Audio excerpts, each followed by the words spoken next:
À l'occasion de cette journée, on va aller plus loin, justement, avec notre invité du jour. C'est vous, Jonathan Crix. Bonjour. Merci d'être à nos côtés. Vous êtes directeur de la communication pour UNICEF Palestine. Alors, avant d'entrer dans le détail, de commenter la situation de ces enfants, j'aimerais un mot, d'abord un commentaire de cette actualité. On l'a appris en fin de matinée, le transfert de 29 bébés prématurés sur les 31 qui avaient pu quitter l'hôpital Al-Shifa. Ils ont rejoint l'Égypte tout à l'heure. On a les images de ces petites couveuses et de ces nouveau-nés qui ont donc réussi à sortir de l'enclave palestinienne. C'est la bonne nouvelle du jour.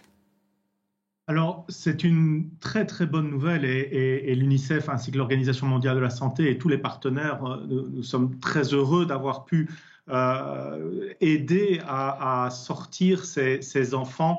Il ne faut pas oublier que ce sont des enfants prématurés qui sont dans des unités de soins qui ont besoin d'électricité de manière constante pour garder leur corps à température. Certains d'entre eux respirent avec des respirateurs qui nécessitent aussi de l'électricité. Et comme vous le savez, les hôpitaux de la bande de Gaza font face à un grand problème de manque d'électricité. Donc c'était vraiment très très important pour nous que nous puissions les évacuer. Nos équipes étaient sur place hier pour les aider à passer vers le sud de la bande de Gaza. Et aujourd'hui, nous apprenons effectivement qu'ils sont passés ou qu'ils sont en train de passer en Égypte. On a les images au moment où vous parlez. On nous parle d'un effort interinstitution de l'ONU, de votre organisation UNICEF, de l'OMS, l'UNRWA, l'OCHA, les services de lutte anti-mine, la société du Croissant Rouge palestinien également.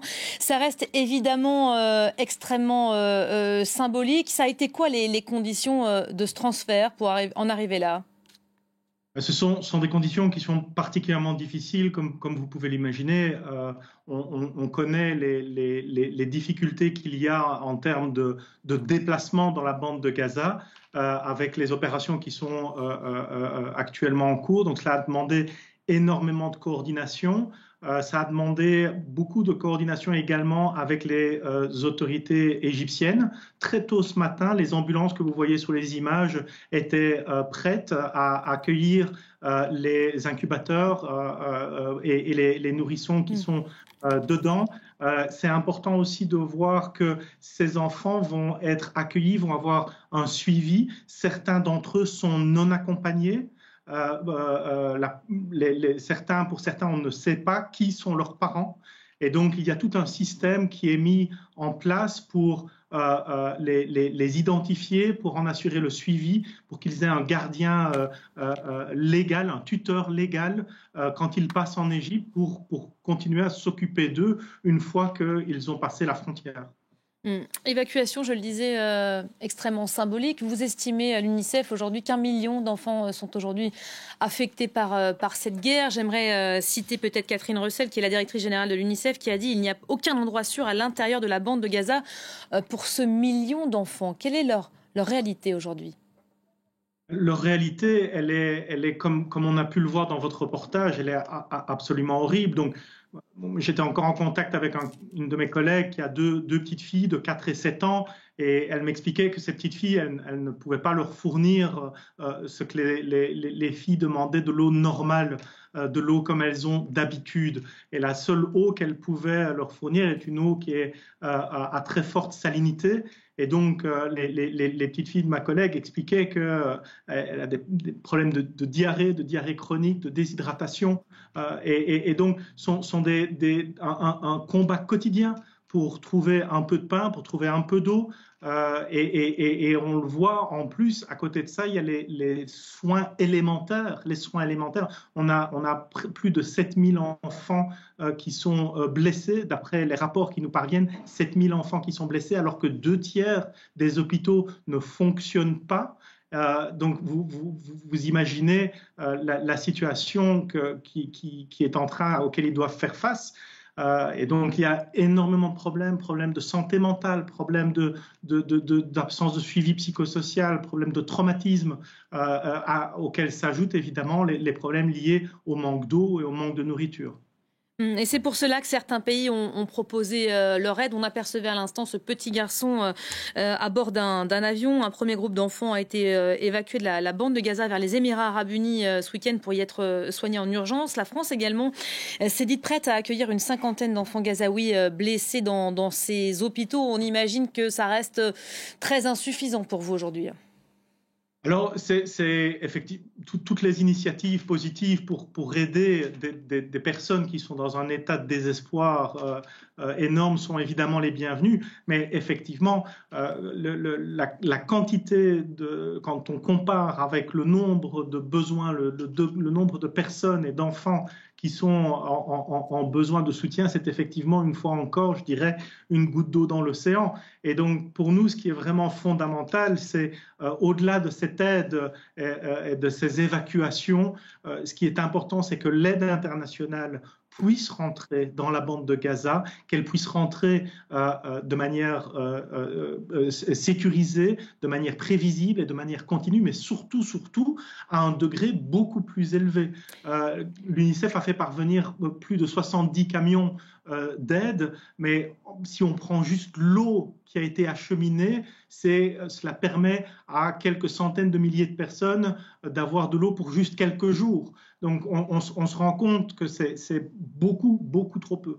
2,5 millions de personnes peuplent la bande de Gaza, on va le rappeler ici. Vous, qu'est-ce que vous appelez? On a vu ce tweet sur la plateforme X publié hier par l'UNICEF. Vous appelez à un cessez-le-feu immédiat finalement.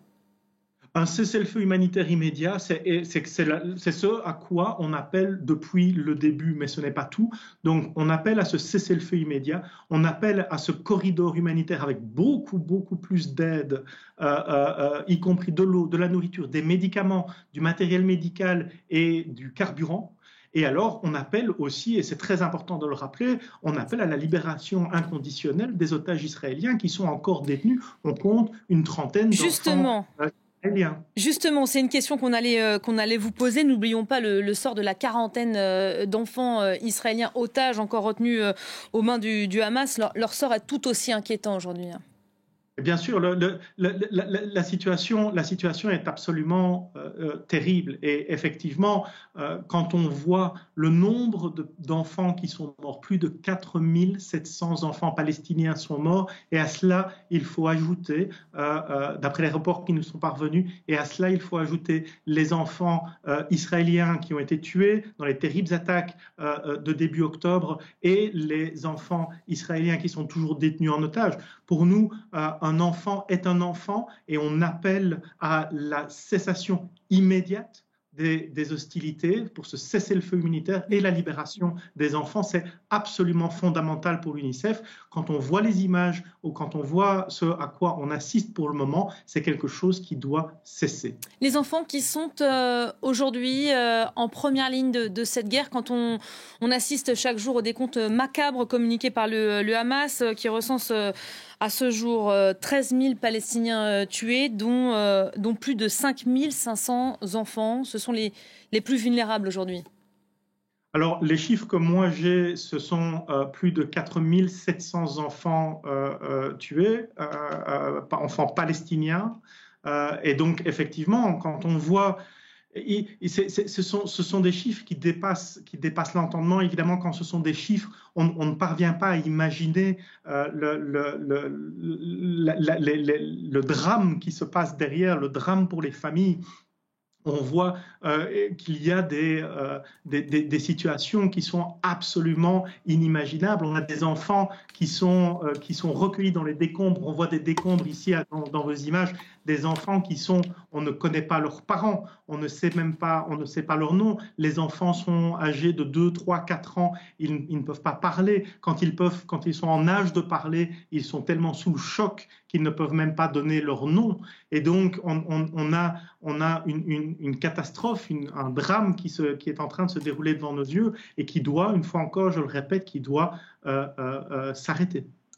Et on entend ce signal d'alarme que vous lancez, Jonathan Crix. Merci d'avoir été notre invité du jour à l'occasion donc de cette journée internationale des droits de l'enfant.